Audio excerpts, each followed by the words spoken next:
evening to everybody. My name is Matt Crowther, so I've been invited along here to talk to everybody tonight about transitions. My role is, first of all and foremost, as a Primary 7 teacher at Hazlehead Primary School. However, over the last 3 years, I have taken on another position within the Hazlehead ASG as the transitions teacher.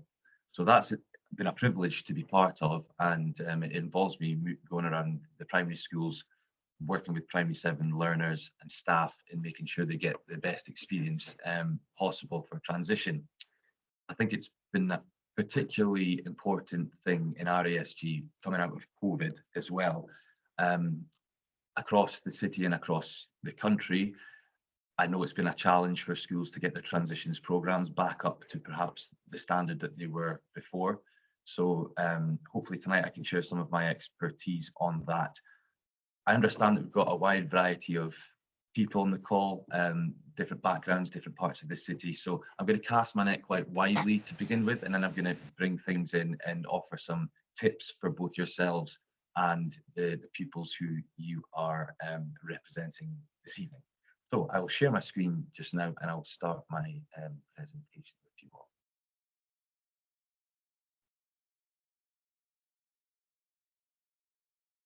And Nikki, if you can just let me know that you can see this when it pops up. Oh, yes, I can see that. Thank you. Okay, thank you very much. So this was the opening remit for this evening, so I won't read that again, but you will have seen that when you signed up. So this is all about managing the next step for pupils in their very important transition to S1. The first thing I'd like to do is just say that and remind parents, I think, at this point, that a lot of the pupils have capacity and capital with regards to transitions. If you think back many years ago to when pupils were in nursery or primary 1, that's already a huge transition that they've actually got experience within. So I would remind parents to maybe keep that at the back of their mind. Transition is an ongoing thing within schools, and it's something that pupils are actually very well equipped for. But obviously the step to secondary school is quite a daunting one for many children, and there's lots of new things that are involved.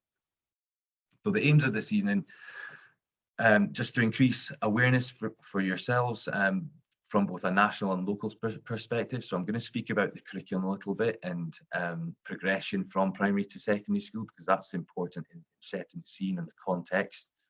I'm also going to speak about the role of the primary school and the secondary schools, because they both do different things and are at different sides of the process itself. And as I've said towards the end, hopefully give you some practical tips for yourselves and the pupils. Within all the work that I'm doing within my ASG, I like to base it all on a bit of theory, and I feel like this is a really helpful and practical one. So this is known as the 5 C's of transition. And really, if all 5 of these things are in place, we should have positive outcomes for the pupils at the end of the day. So the first one is communication. That's clearly important in terms of the way that primary and secondary staff communicate with each other to make sure that information and things are passed over for pupils. It's also something that's important for pupils and parents and teachers to be involved in, making sure there's a dialogue and an open dialogue to make schools and staff aware of any issues that you might have at home. What I would say, and I'll probably repeat this, is please don't ever sit on a worry or a concern that you have. You know, schools and staff, our role is to help, and there's no worry too small that isn't quite simply a phone call away. So please do get in touch with your primary or your secondary school for that communication process. Consistency is very key, and hopefully you'll find there's quite a lot of consistency across the ASG, across the city, and certainly within ASGs, you should find consistency between primary schools and secondary schools. That said, there will be certain aspects of transitions that happen in some schools and not the other. My role, for example, is quite a unique one. It's not something you'll find across the city. You'll perhaps find it in 3 or 4 different ASGs, but it's not something that's commonplace. But as I've said, you should find enough consistency and common threads tonight to make sure that that consistency happens. Collaboration is key. Collaboration should be happening all the way through the year in primary 7 to make sure pupils are ready for that next step. And of course, part of that is creating the right culture and making sure everybody's buying in. That's pupils, staff, and parents. And ultimately, if the pupil is kind of placed at the center of the agenda, and everyone's got that in mind, then we should have positive transitions for all of our learners. Moving on just to speak about the Curriculum for Excellence. Now, I know you'll all be fairly familiar with this, but some of you perhaps not. The Curriculum for Excellence covers from age 3 to 18. Now, in the primary school, pupils will move through early stage to first stage to hopefully second level and moving into third level. But what is quite important is all the way up to third and even fourth level, which encompasses S1 to S3, you're still actually taking part in what's known as the broad general education, or it's sometimes called BGE. You might hear that terminology quite a lot in secondary schools. You don't tend to hear it in primary, but BGE just stands for broad general education.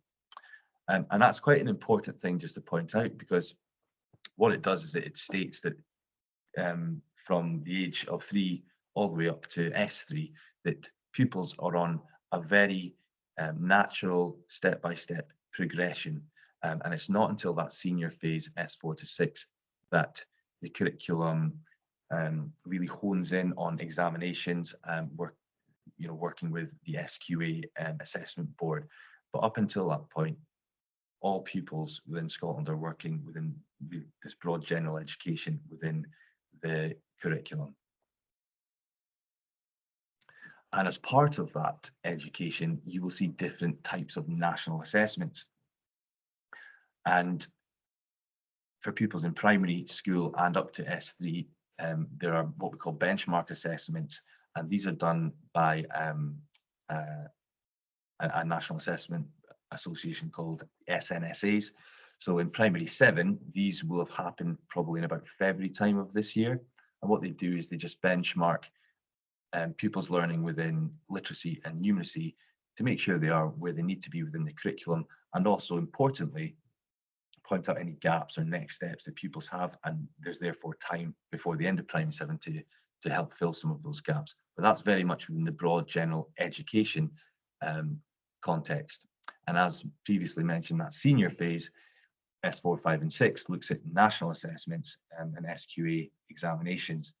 So if you look at that diagram there, when you get to S4, 5, and 6, you're looking at national 4s and 5s, hires, and advanced hires. In old money terms, national 4 and 5s really are what came in a few years ago to replace standard grades. To set a little bit of local context, now I'm aware that we may have some people who are perhaps new to the city or even new to the country online tonight. So just to talk a little bit about how associated schools groups, or ASGs, are set up and the application process, I thought I would just go through some of this just now. Excuse me, I'm just going to have a drink of water. So as you can see by the diagram, the way the primary to secondary system works across the city is you'll have one secondary school and several primaries that will feed into that particular secondary school. These will be the catchment schools or the zone schools, or sometimes known as the feeder schools. Again, you sometimes hear this terminology, but effectively it just means that you'll have several primary schools that all feed in to that one secondary school. However, for pupils attending a secondary school, they will only get an automatic place if they live in zone. So there is an in-zone application process. If you live within the zone for a secondary school, you will be offered a place. It's important to know that you still have to actually accept that place. So when you are offered a place, and most of these will have happened very recently, some may not have happened just yet, but when you're offered a place, even though you're in zone, you do still need to accept that place for it to be confirmed. If you're out of zone, then there's an application process that you have to proactively be part of. So you'll have to apply for a place at that secondary school. You'll then be placed on the pupil will then be placed on a priority list, and there's lots of factors that come into account: siblings, locality, etc. The one probably key piece of information I would give out to parents in this regard is, if you are in zone for a particular secondary school, but you've decided to apply to another secondary school and you're waiting to hear back, do not cancel your automatic place until you have written confirmation from the alternative school. I have come across cases in the past where parents have done that on behalf of their pupil, and then they've lost their space at the in-zone school, and it can be quite tricky to get that place opened up again once that cancellation is done. But the main piece of advice I would have here is keep everybody in the loop. Keep all the secondary schools that are on your radar in the loop, and so everybody knows what's going on. Okay, so moving on to the pupils, and from my 3 years working with transitions, there's also obviously a wide number of anxieties and worries that pupils have, but I thought I would just list a few of these. And they really don't vary too much. It's quite practical, common, well understood worries that pupils have, but there's quite a lot of things that we can do as staff and also at home as parents to help alleviate some of the stresses. So getting lost is usually number one priority. And through the primary 7 year that pupils have, there will be opportunities to visit the academy.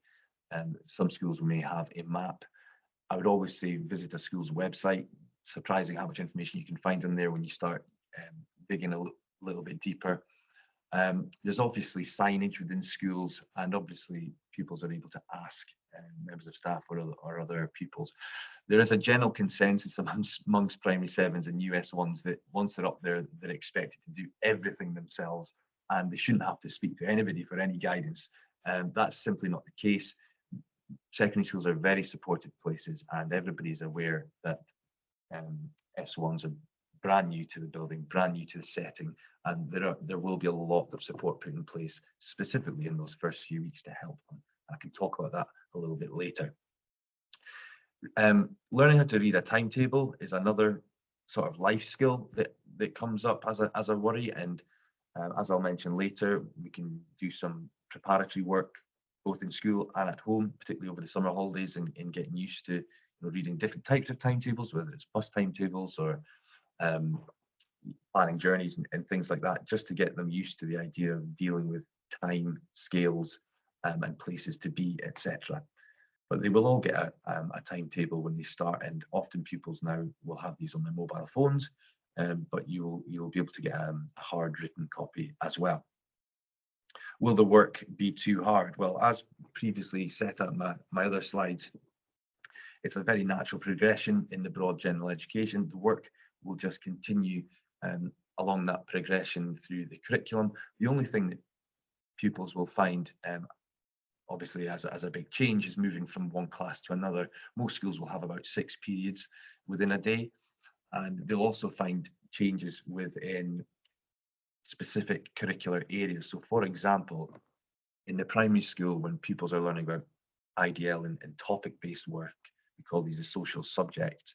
In secondary, that's split up into its constituent parts: geography, history, and modern studies.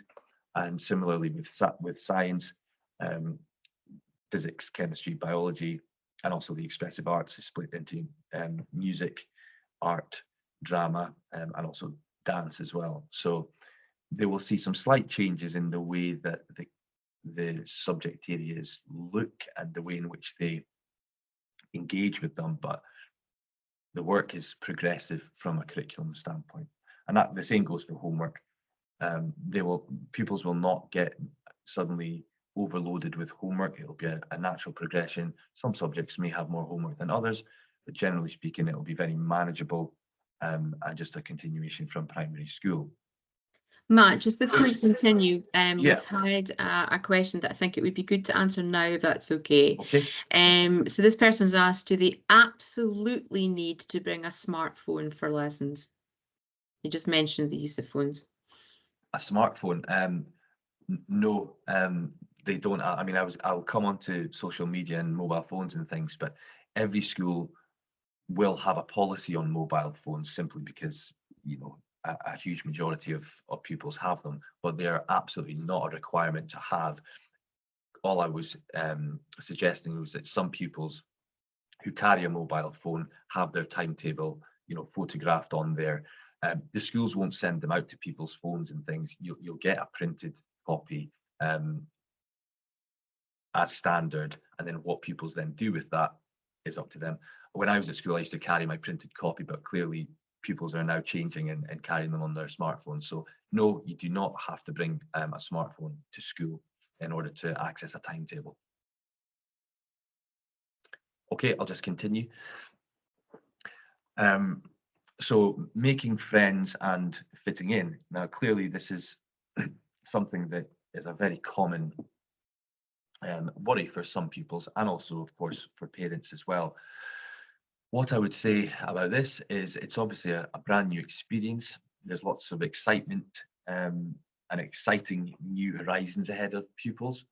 A primary school setting is very different when you're in a classroom with the same social friendships and things, and moving into new classes, meeting new people can be quite daunting. What I would say though is that part of the transitions process across the city is that primary schools will, generally speaking, put information to secondaries about good combinations within classes and also combinations that don't work very well.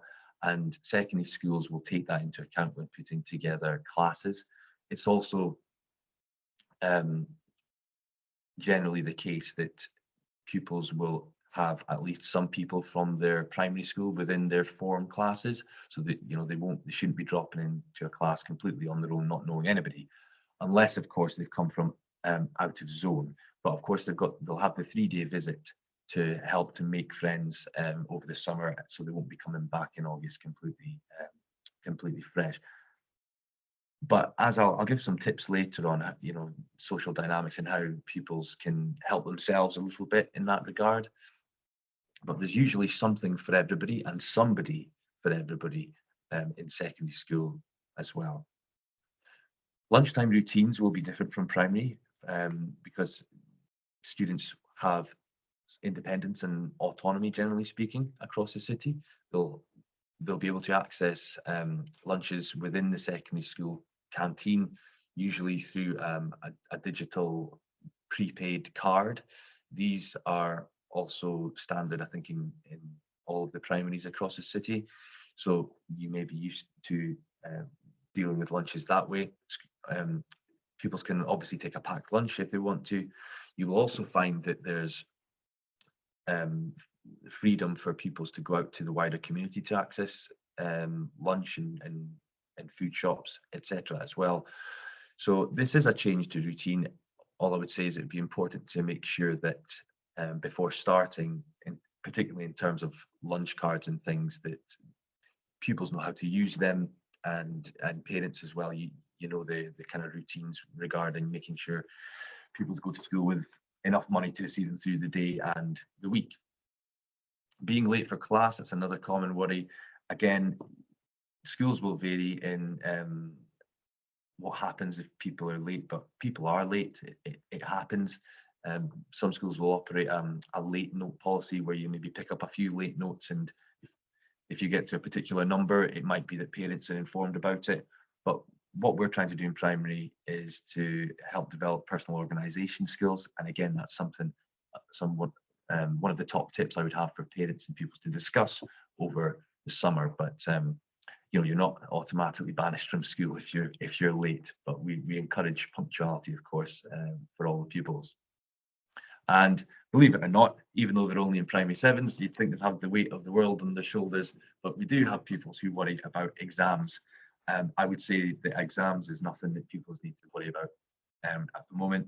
They will have end of topic assessments and tests, which might be slightly different from primary school, but these will be generally quite low key, and all it will be is really get pupils into good habits with regards to revision and going over some of the most recent work that they've done, so they really don't have to worry about exams at all. Matt, the primary sorry, yes. Matt, can I just interrupt before you move on? We've got a couple of things. So parents ask, do they stay on school premises in S1 at lunchtime or break times? Thank you. That's a good question. Again, you will find that varies from school to school. In the academy that I work within, they encourage S1s to stay on site for the first couple of terms, at least just to get used to their new setting and environment. After that, they have freedom to move around. However, I don't believe this is enforced as such, but it's highly encouraged. And I would say that's probably a good thing to talk to the children about, because it's a brand new building. There'll be lots to offer on site as well in schools, whether it's lunchtime clubs and things. And also the food's pretty good around schools these days. So I would encourage pupils to stay on site at least for the first couple of terms until they get used to their new environment, and also the new sort of community setting, different routes and roads are in and around the school. That's what I would encourage. Yeah. Was there something else as well, Nikki? Yeah, there is, Matt. So a couple of parents who have joined after you started sharing your screen, they're saying I think they must just see you, but they're not seeing your presentation.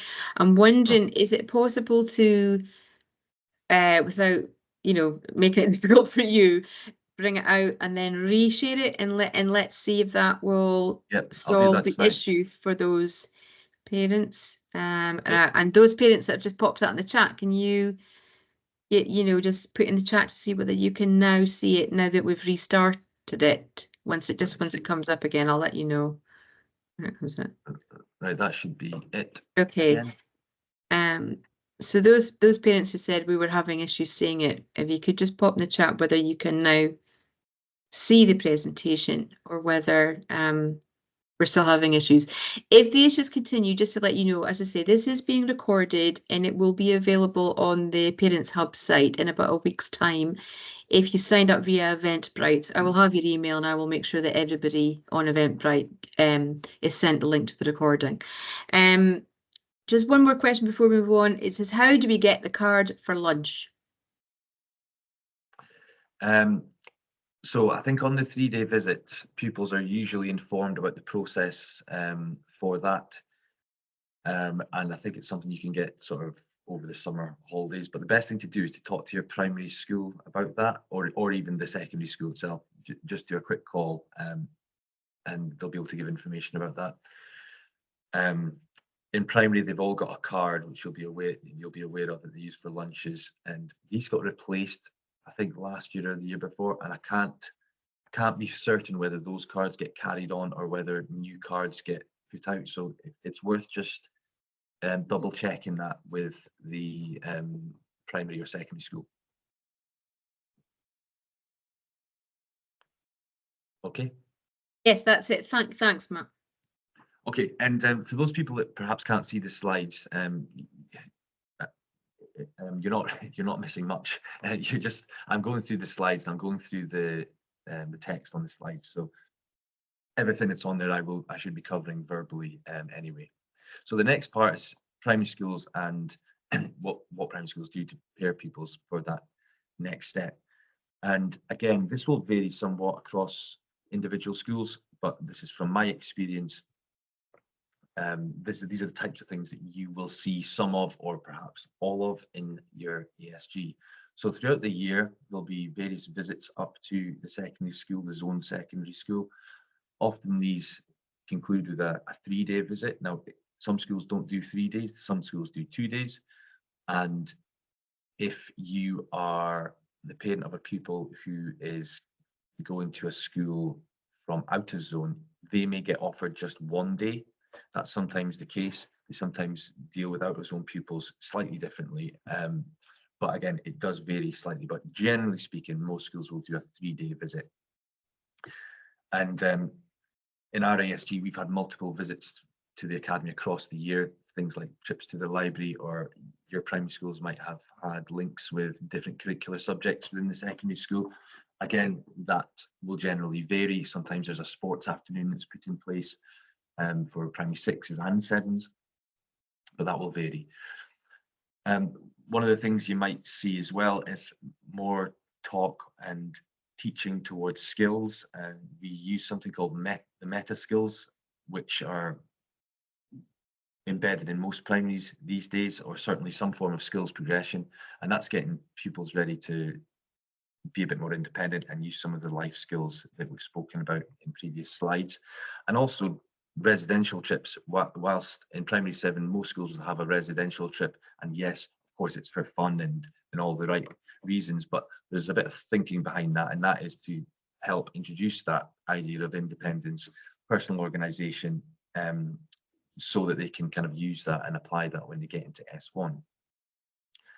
Some schools will do some pupil profiling, which is basically asking pupils to create a portfolio of work that they might share with the academy. And again, this will vary across the city.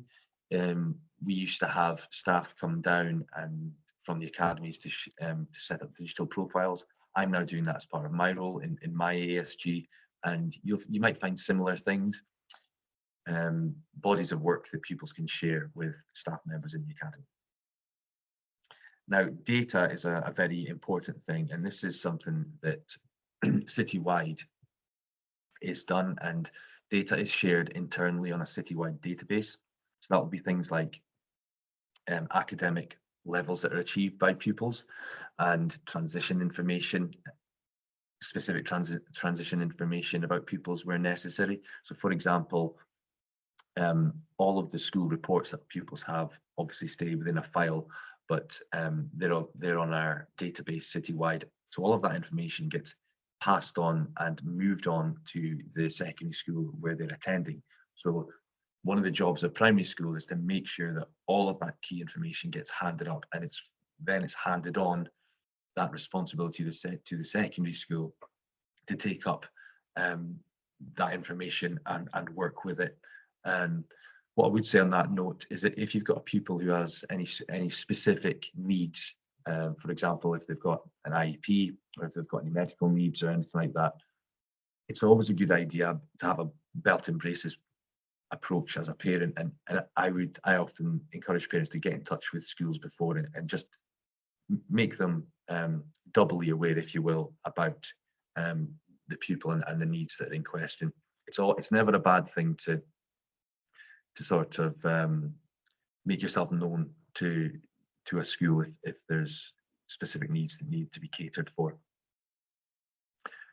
Within the classroom as well, there's a lot of work done in primary 7 on what we would call pastoral support. So as part of the curriculum, we look at health and well-being, and you may find that some of these topics are covered within primary 7. Relationships, so that when I say relationships, I mean both in terms of how children are able to get on socially and trying to educate pupils on that, so it helps them to make friends and things, but also things like social media and vaping, and I'll come on to both those aspects later on, and anti-smoking, anti-vaping messages, which are all part of the health curriculum. Transition meetings, so there will be some children who will require specific and targeted intervention, and they will be more than likely have arranged meetings with staff from primary or with secondary rather, and primary. And sometimes that involves parents, sometimes it doesn't. So sometimes it might just be a primary 7 teacher meeting with a guidance teacher or an ASN teacher from secondary, and sharing a lot of that data and specific information about that pupil in terms of what support they require. For example, where I work, I have a group of identified targeted children, and we go on some additional visits to the academy, and all of that information is shared far more in advance than it would be for other pupils. And that's just to cater for the range of needs that we have across the class. And so those are known as enhanced transitions. But you may also find that within some of the primary schools across the city, they have youth work. And a lot of their work is targeting small groups, focusing on transitions and things like self-esteem and social interactions. So the final term of primary, which is generally speaking and historically, this used to be all you got for transitions. It was just everything crammed into this final term. Hopefully my presentation tonight is showing you that we try to now start things a lot earlier. But you will get these things in the final term of primary. There'll be S1 class information that goes out. So classes will be put together by secondary schools. There's a number of factors that go into that, as you can imagine. And then there will be usually a 2 or 3 day visit to follow. So generally speaking, class information will be given out before those visits, so that for those visits, they can effectively do a mock few days of their timetable in the correct classes they'll be in. It's important, I think, to say that you will find that pupils are part of 2 classes. There will be a form class, which is their main class, but there will also be a practical class that they're assigned to for subjects such as PE and expressive arts. So whilst going back to friendships and being in classes with people that they know, whilst in their form class, you know, they'll have a specific group of people that they're in there with. They'll have the chance to also interact with people from different classes in their practical set. So that's quite good because it offers a little bit of variety across the day and the week. So that's generally how classes work. Most secondary schools will have a parent information evening that usually comes around in sort of June time. So that's very good to go to and to get a bit more information about the school generally. You'll have guidance team and secondary staff that will often come and visit the school at some point in term 4. That might be to visit the class. It might be to visit staff members, or it could be that pupils go up to the academy to visit them. For example, the enhanced transitions group might go up and visit an ASN teacher specifically, but usually you'll get some form of two-way interaction in this final term. And any final data transfer between primary and secondary will happen in this last term as well, just to make sure that handover is complete.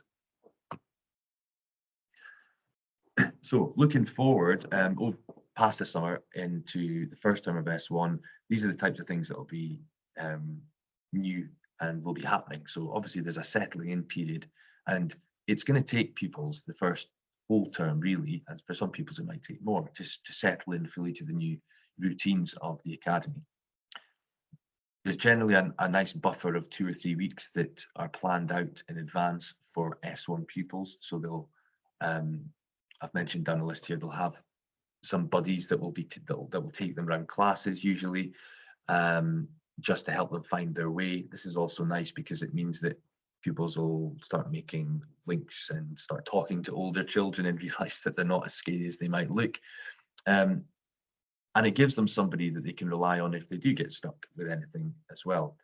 You often find as well that for the first few weeks, S1s are dismissed from their timetable classes 2 or 3 minutes earlier, just to avoid the the initial movement around the school with all those pupils. It's again, it's a transition, it's a progressive thing, just until they get used to how that all works.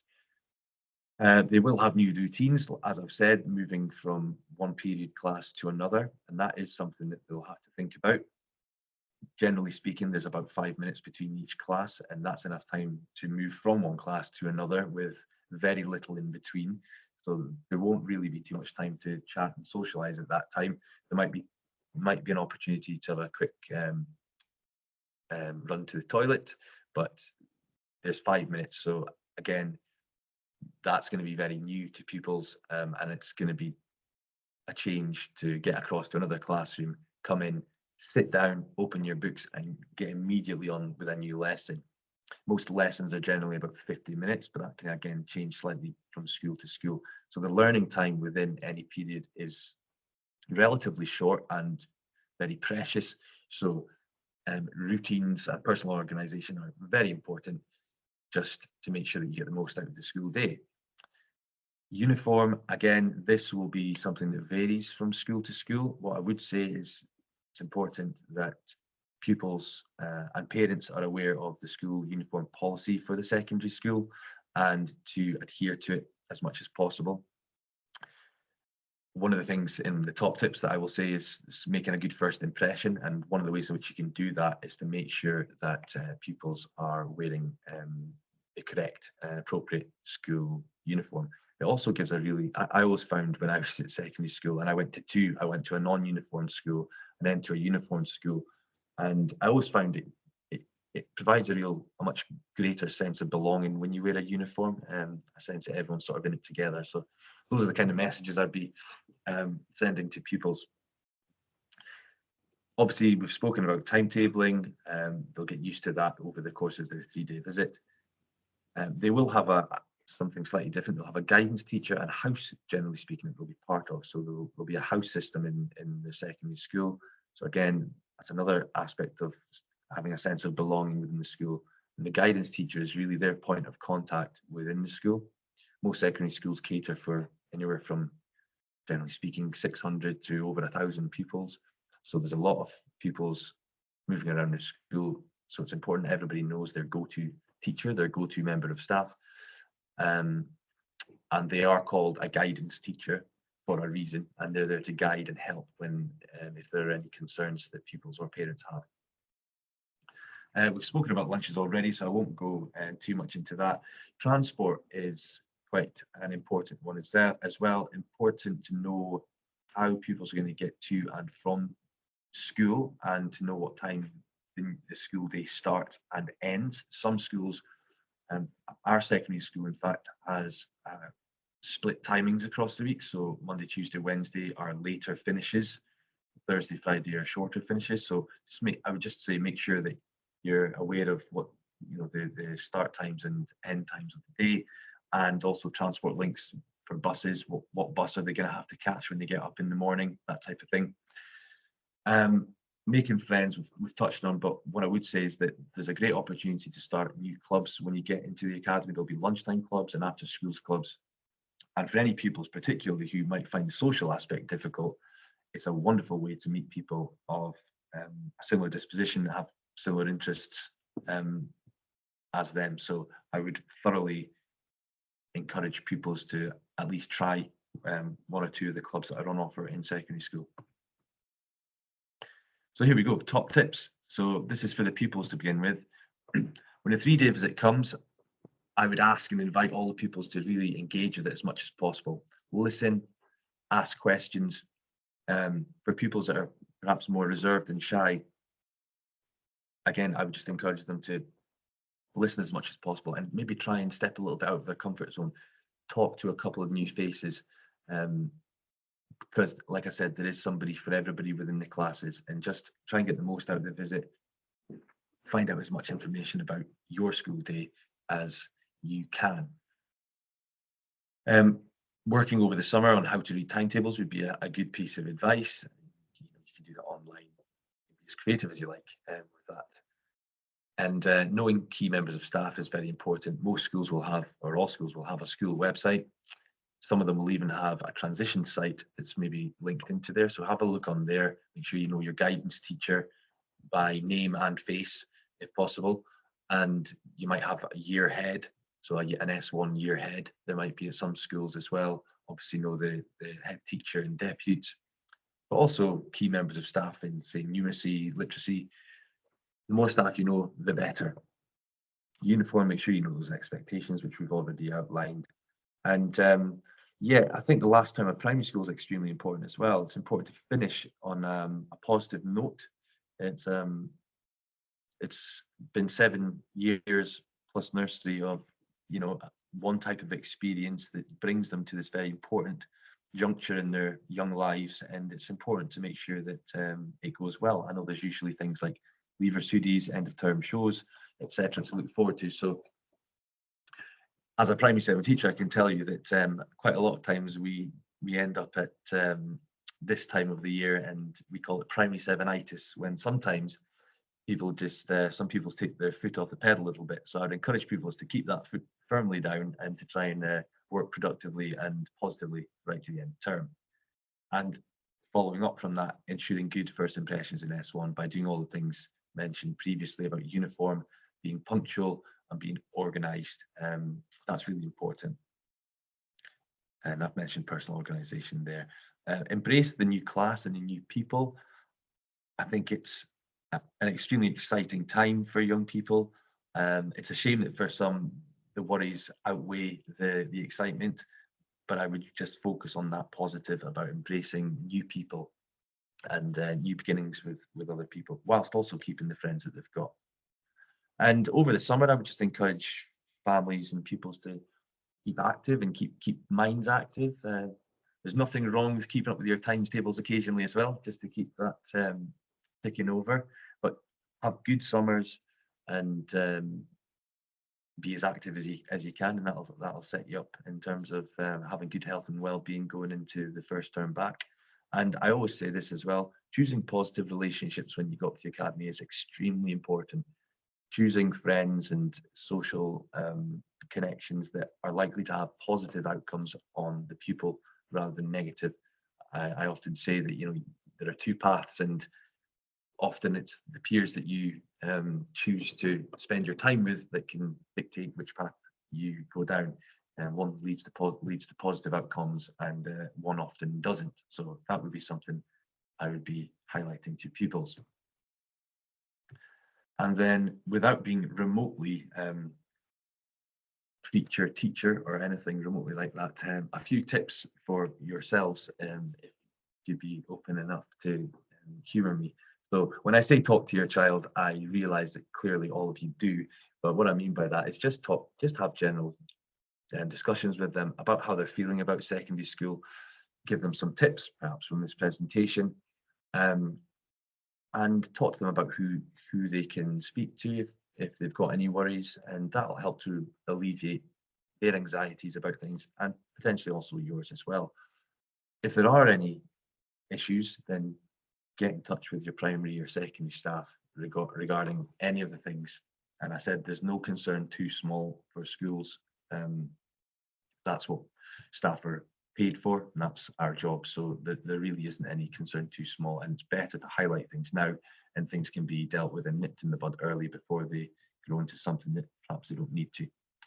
I would encourage people to attend their parent information evening that most secondary schools would put on. And over the summer, just begin introducing more responsibility and independence for personal organisation, looking after their things, knowing what they're doing with their day or their week, making sure that they're making their bed, and these types of small things that help with their independence when it comes to starting in August. And again, being aware of the lunch, uniform and transport implications for that first few weeks. You'll find that most schools have a parent council as well, which you can opt into. It doesn't necessarily need to be something that you need to commit to for forever. There's no membership fees, but it is something that can be quite useful, particularly in S1 and 2 when you're getting to know the school, just to go to a few meetings and learn a little bit more about what's going on. And I wanted to leave this bit to last because I do think these are two quite important issues. Discuss any worries that you have or that pupils might be worried about regarding things like social media and vaping. These are two issues that I can categorically say affect every school in the country, let alone the city. They're just these are social issues that are present within schools. We see them even, believe it or not, in primary schools as well, and it's something that's it's an inescapable part of secondary schools now. But there are things that parents and families can do to help educate young people about them. Social media is something that we cover a lot in primary school, and it gets covered in secondary school as well. But what I would encourage, and this is speaking from quite a lot of experience within primary and secondary, is just be, and again, I really don't mean to remotely preach to anybody, but just have conversations and be mindful and vigilant of what young people are doing on social media, even things like WhatsApp and Snapchat. Whilst they can be, generally speaking, working okay, it doesn't take much for things to get wildly out of hand on these platforms. And so education and just promoting a mature approach to social media is a very important thing. Vaping as well, there's lots of anti-vaping materials that schools are now using to educate pupils on this. Young people have turned their back on cigarettes, which is obviously a very good thing, but vaping is what's come in to replace it. There's an age restriction, obviously, of 18.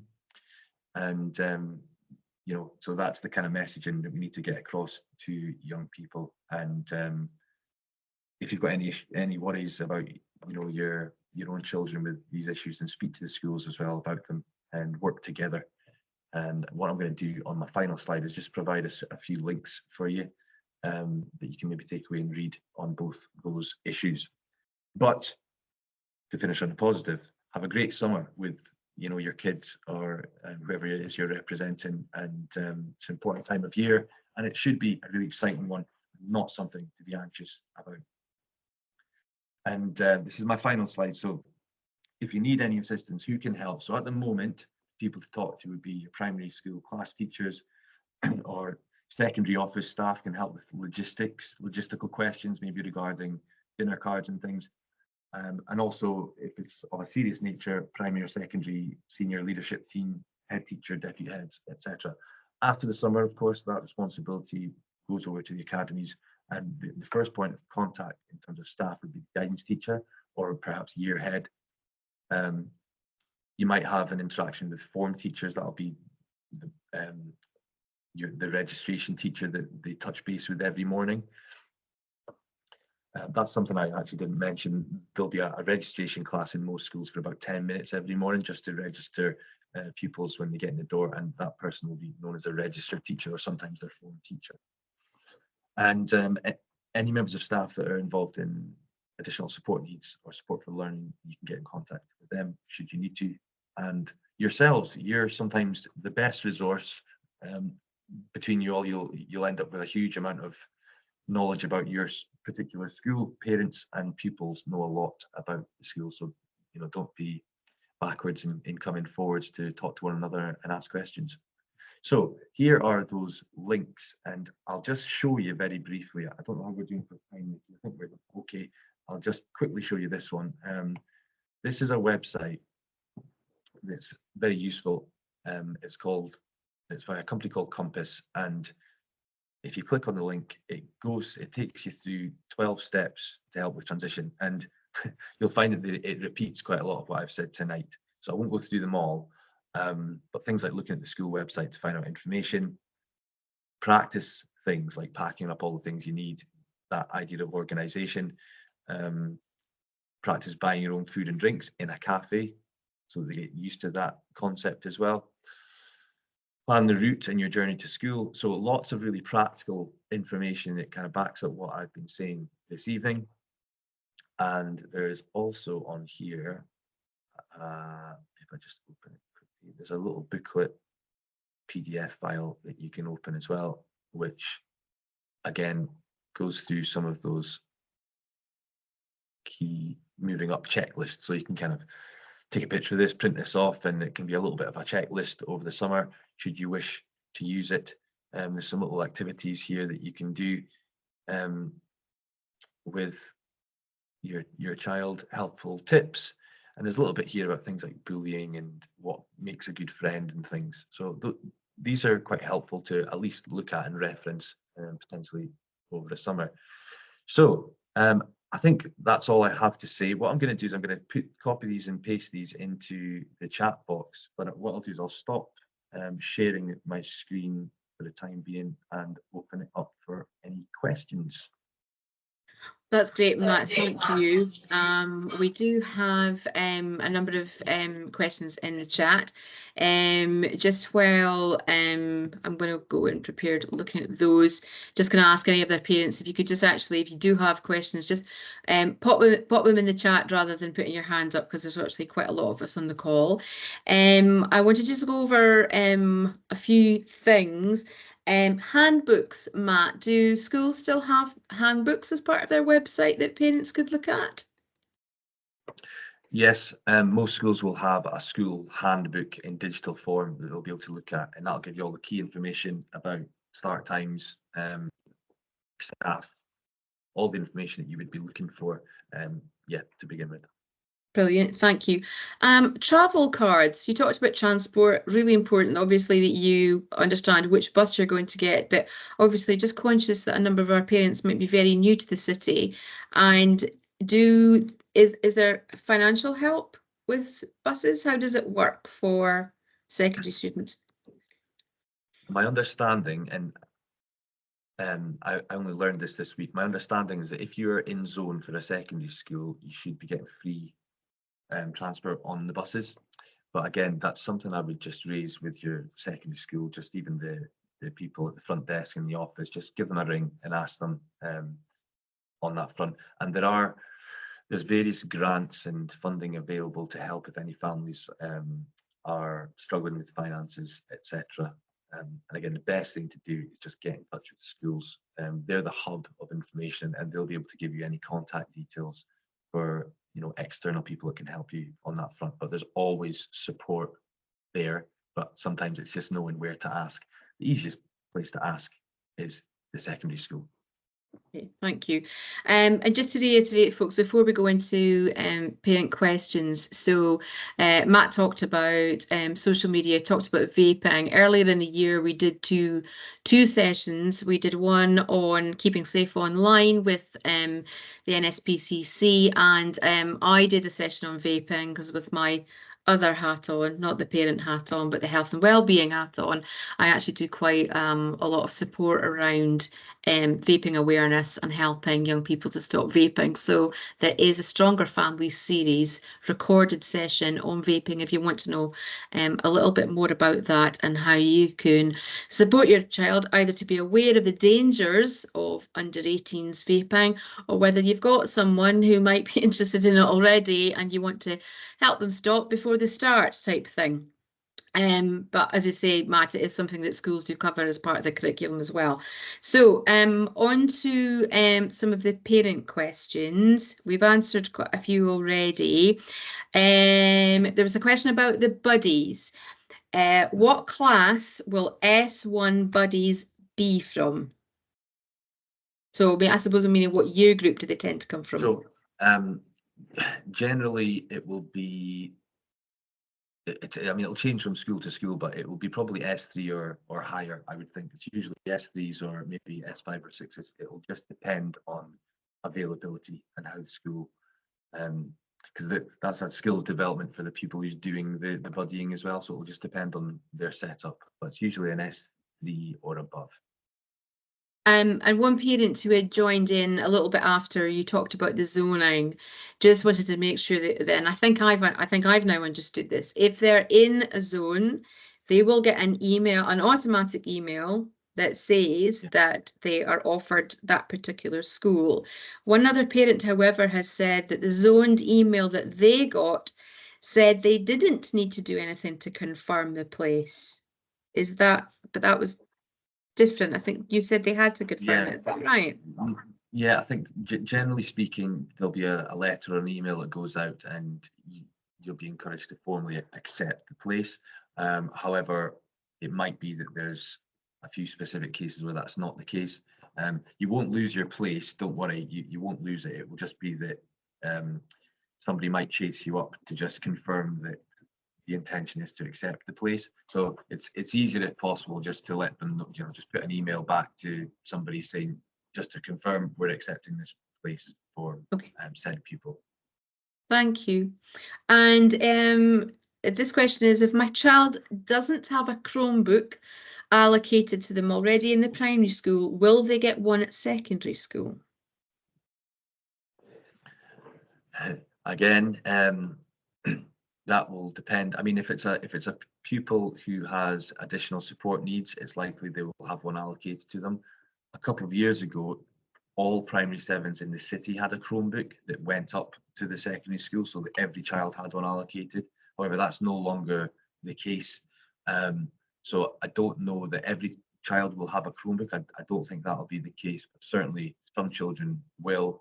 Particularly if there's a need regarding literacy or if there's any sort of additional support. But again, that will vary from ASG to ASG. Okay, thank you.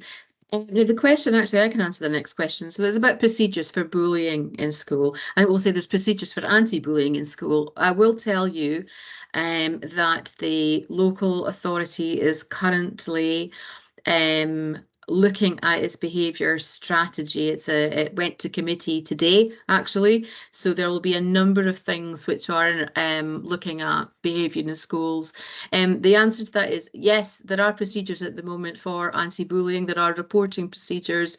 We would also always encourage pupils who are really struggling with their peers at school to get in touch with their guidance teacher as quickly as possible. These situations are handled really, really well. Matt, would you agree? That's the best course of action, is to talk to their guidance teacher if they're struggling with relationships? Yeah, just don't sit on it. And the quicker schools know about things, the quicker they can help to nip things in the bud. All I would say is just reiterate that sensitive point about social media and how important it is to just be vigilant of what's going on, because we find that 90% of bullying is happening on social media now, or it's stemming from that. So it's just about making sure that education's there and we're encouraging mature, sensible use of those types of platforms. Every school will have a relationships anti-bullying policy in place, so there'll be procedures within schools on how to deal with it as well. Thank you. And parents just confirmed that you can get a free bus pass with First Bus, and to have a look and check their website. We did have, I think we might have answered this one, but we'll just repeat it anyway. My child is in zone. When should I be accepting the place? We're already in the transition process, but was not aware I had to accept or decline. I think we may have answered that. Yeah, just as soon as possible. If you've had an email, I would just encourage you to just accept the place. It's just to confirm to secondaries that every zone place is taken up, so they don't have a question mark over that particular one. Because often what happens is, if there are pupils who are applying to other secondary schools, if that goes through and they end up going to another secondary school, that place will then open up.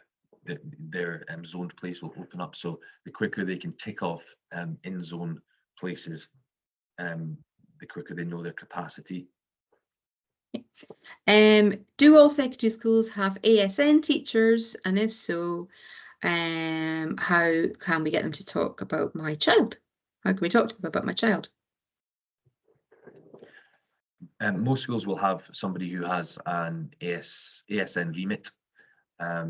That could be an ASN principal teacher, but it could be someone who's got the remit for that. It might be a deputy head, or perhaps even a guidance teacher. But the best thing to do is to get in contact with the school. I mean, potentially the primary school might also be able to help you, link you up with the correct person. So perhaps the primary school would be the first port of call, actually, the class teacher or a deputy head at the primary school, and they'll be able to arrange a meeting. No problem at all, or it shouldn't be. Brilliant. There was a question asked, and it's great because another parent's answered it. It said, can you remind us how to apply for a Young Scot card? And a parent has put in a feed there in the chat about the free bus and also how to apply for the Young Scot cards. Thank you very much for that. But then it said, when are the letters or emails being sent out? I think, Matt, you said if they hadn't already got them now, they'll be coming out in the next couple of weeks. Is that right? Yeah, that's right. Yeah. That's super. Okay. Okay, do not need to accept and reject. Who would be sending the email? Just who would it come from? The school or from central service? Having never received one, I'm not sure. It would likely be the academy. It'll probably just be through an email from the school. Yeah. And one last question. It says, if you've applied for an out-of-zone school, do you wait to hear from them first before confirming to the zone school, or email the zone school to let them know that we are waiting to hear? You can let them know that you're waiting to hear, but as long as you don't cancel your place, you mustn't cancel your zone place until you've had absolute confirmation from the other school. That's just to make sure you've got a backup plan in case it doesn't go as you want, because you need to have somewhere for the people to attend, even if it's you know, just in the interim. Thank you, thank you. And then we've got other replies saying kids are entitled to the free bus card from Aberdeen City Council. You can apply on the website, and this is great because actually what we're getting is support from parent to parent here, as well as support from Matt. So thank you so much, everybody, because I think that is so useful. I'm actually going to stop recording now. Matt, can I just say thank you